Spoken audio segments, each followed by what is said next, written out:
Now you're listening to Journalism Talks. Experiential learning to explore new form of journalism.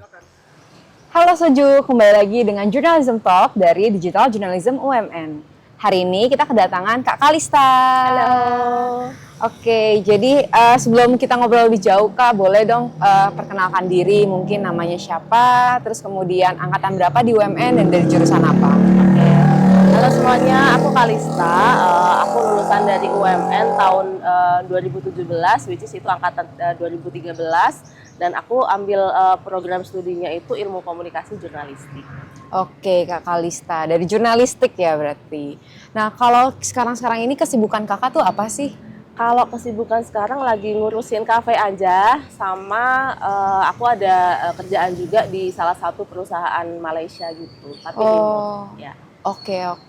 Nah Kak, aku hari ini mau ngobrol-ngobrol nih, tanya-tanya ke Kakak, kira-kira kayak dari kuliah jurnalistik tuh bisa jadi apa sih gitu. Mungkin boleh Kak Kalista ceritain kali ya, kemarin tuh habis lulus S1 jurnalistik, Kakak tuh ngapain sih gitu? Oke, menarik banget ya.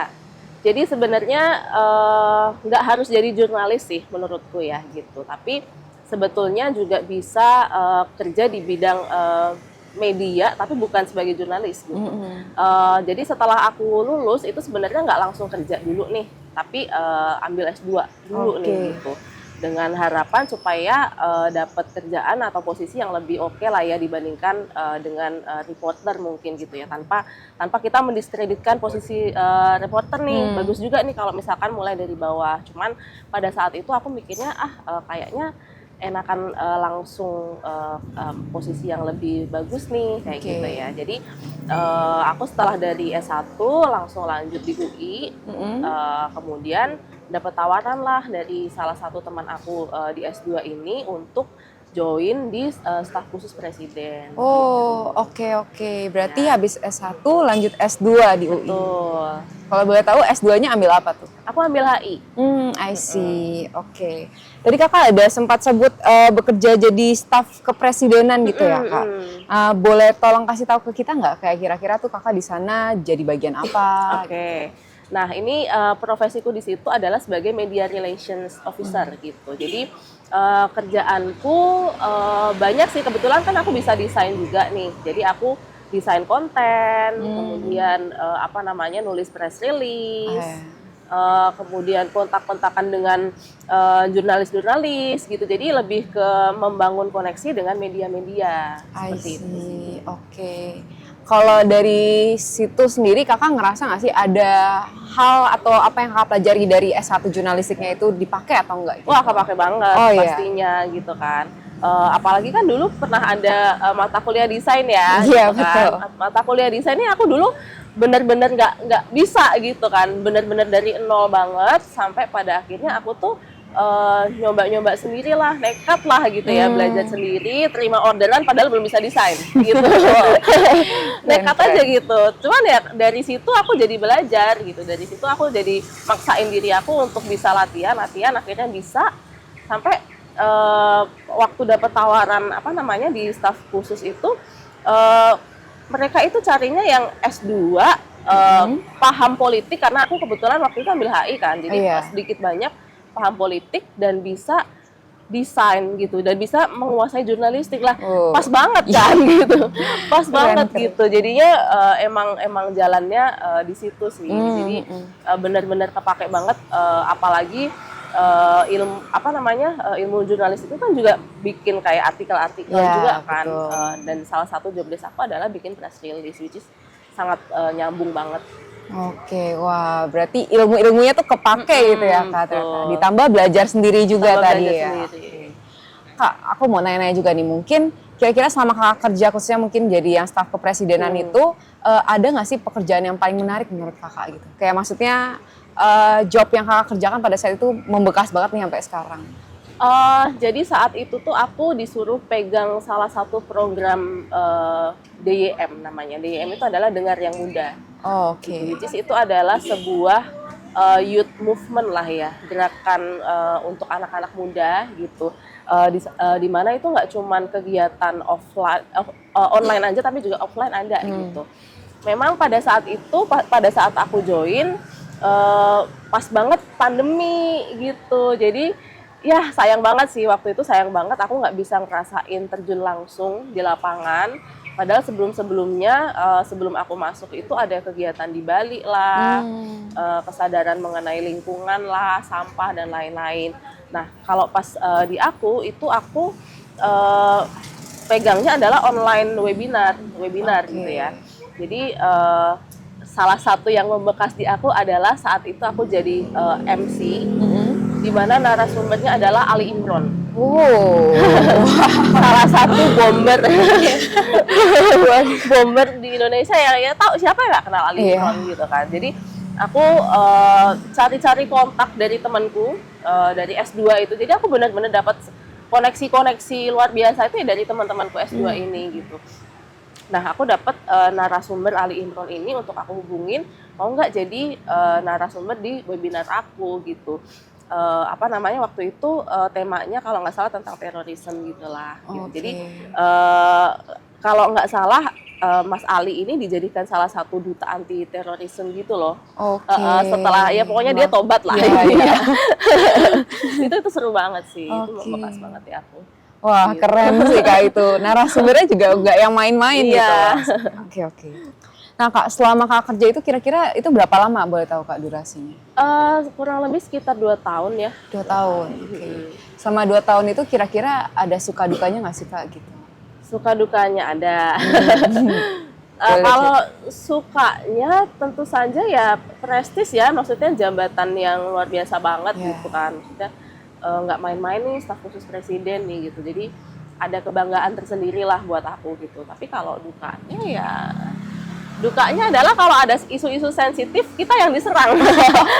Meskipun kita nggak tahu apa-apa meskipun kita nggak tahu apa-apa, tetap aja jadi bahan untuk ya dikata-katain ya dibercandain lah atau apa gitu. Mungkin lebih ke situ sih. Kalau secara kerjaan sebenarnya nggak ada. Oke. Nah Kak, setelah Kakak jadi staf kepresidenan itu kan 2 tahun gitu ya. Itu dari tahun berapa sampai berapa tuh? 2020-2021. Oh, oke. Ya. Nah, setelah itu tuh Kakak ada tertarik untuk belajar explore bidang lain kah? Ada gitu. Nah, aku tuh ngerasa 2 tahun ini cukup nih buat aku nih untuk di bidang media gitu. Karena aku honestly tuh orangnya bosenan banget ya.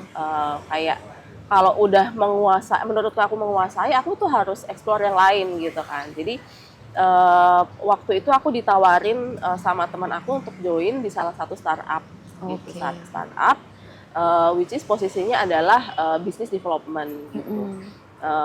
Ini juga salah satu hobi aku nih, gitu kan. Aku tuh juga pengen ngerti soal bisnis nih, gitu kan. Kebetulan aku di rumah itu ada bisnis restoran di Solo, gitu kan. Jadi gimana ya caranya jadi bisdev yang oke itu kayak gimana sih, makanya aku memutuskan buat resign, terus abis itu aku join sebagai bisdev.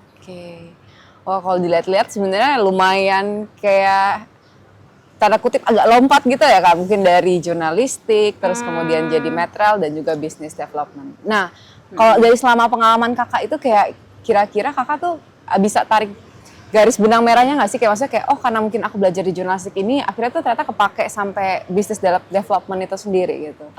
Lebih ke belajar ilkomnya sih gitu. Ilmu komunikasi ini tuh benar-benar ngaruh banget ya di aku gitu. Maksudnya aku tuh dari Solo kan ya. Kalau dari pengalaman pribadiku sih, aku tuh dulu waktu merantau ke Serpong itu benar-benar yang gimana sih nggak ngerti cara berkomunikasi yang baik lah, maksudnya masih yang cupu lah gitu lah, maksudnya anak daerah, gimana sih anak daerah gitu, yang which is harus ketemu dengan orang tuh bahasa tubuhnya harus gimana, verbal non verbal communication-nya itu harus kayak gimana, itu beneran implementasinya tuh ada gitu. Bahkan kita kan diajarin untuk ngomong di depan publik ya gitu, pada saat kelas apa tuh ya, kelasnya Mbak Vika. Ada reporter, jadi reporter gitu. Jadi ya udah itu beneran ngelatih aku banget sih gitu. Itu ngelatih untuk bisa public speaking yang baik dan benar tuh kayak gimana. Meskipun aku bukan ngambil PR ya gitu, tapi ketika ngambil kelas itu jadi tahu nih bahasa tubuhnya kayak gimana nih gitu. Terus ada kelas verbal dan non verbal communication tuh juga ngefek banget ya. Aku jadi tahu nih, oh ternyata bahasa tubuh yang oke saat ketemu orang tuh kayak gimana ya, cara membangun impresi positif kita saat ketemu dengan orang baru tuh kayak gimana ya. Oke.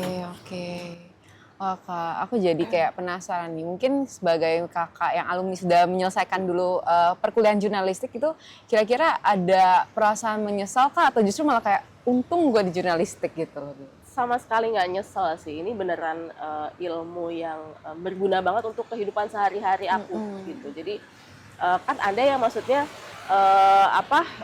jurusan yang kita ambil itu sama sekali nih nggak kepake lah di dunia kerja. Tapi komunikasi itu bisa masuk ke semua celah gitu.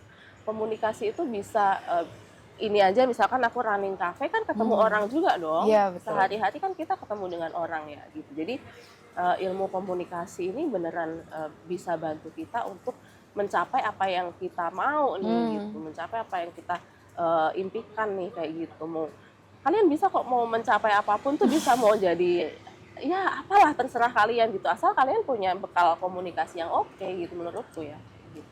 Oke. Berarti luas banget gitu ya Kak ternyata. Karena mungkin juga dari Soju sendiri ataupun aku sendiri awal pertama kali masuk dari ke perkuliahan jurnalistik tuh mikirnya kayak oh berarti cuma bisa jadi seorang jurnalis doang ya atau reporter doang ya. Tapi ternyata dengar dari cerita kakak sendiri, wah ternyata luas banget itu ya prospeknya gitu ya. Luas banget. Oke. Ada kayak mungkin kayak kata pesan-pesan gitu mungkin buat teman-teman yang lagi mengikuti perkuliahan jurnalistik itu dari Kak Kalista sendiri, ada nggak?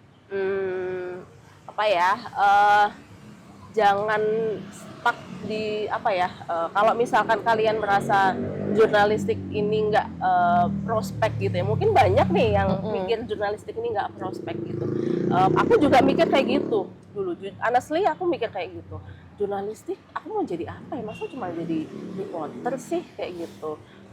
Gajinya kecil nih gitu, aku ada pikiran-pikiran yang kayak ketakutan yang kayak gitu, tapi aku melawannya dengan ya itu aku ambil S2 dulu aja deh gitu. Jadi aku mau di bidang media, cuman yang lebih oke nih, yang lebih higher nih posisinya gitu. Jadi jangan takut untuk memulai sesuatu yang baru sih kata aku, explore terus diri kalian, kalian maunya apa, ikutin kata hati kalian aja.